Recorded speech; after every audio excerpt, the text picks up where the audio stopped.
শিং মাছের উপকারিতা ও পুষ্টিগুণ প্রচুর। Hello everyone, this is Nusrat Tracy. Welcome to my new blog. সবাইকে আসসালামু আলাইকুম। সবাইকে জানাচ্ছি আন্তরিক শুভেচ্ছা। আশা করি সবাই ভালো আছেন, সুস্থ আছেন। আজকে উপস্থিত হয়েছি স্পেশাল একটি রেসিপি নিয়ে, সেটা হচ্ছে শিং মাছ কাঁচকলা দিয়ে ঝোল। এই মাছের ঝোল রোগীর খাদ্য হিসেবে কাজ করে। শিং মাছে প্রচুর পরিমাণে আয়রন রয়েছে। শরীরের রক্ত স্বল্পতা দেখা দিলে অনেক ডাক্তার রোগীকে শিং মাছ খাবার পরামর্শ দিয়ে থাকেন। শিং মাছে এছাড়াও প্রচুর পরিমাণে ক্যালসিয়াম রয়েছে। আমাদের দাঁত ও হাড়ের জন্য এটা কিন্তু উপকারী একটি বিশেষ উপাদান। সুপ্রিয় দর্শক, আজকে আমি বাটা মশলায় শিং মাছের ঝোল রান্না করছি। আপনারা দেখতে পাচ্ছেন আমি গোটা জিরে ভেজে পাটায় বেটে নিচ্ছি।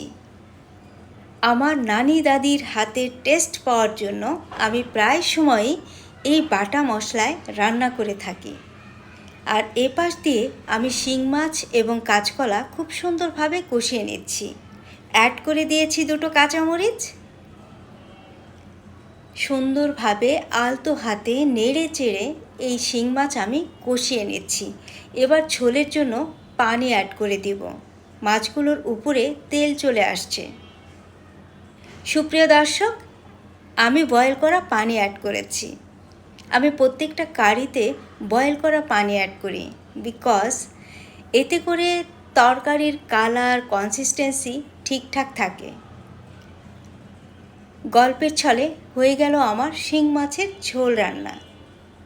সুপ্রিয় দর্শক, আমার রান্নাটি কেমন হয়েছে সবাই কমেন্টে জানাবেন। আর যদি রেসিপিটি কারো ভালো লেগে থাকে অবশ্যই এভাবে তৈরি করে খাবেন। আমি যেভাবে রান্না করি সেটাই শেয়ার করেছি আপনাদের মাঝে। তো সবাই ভালো থাকেন। আল্লাহ হাফেজ।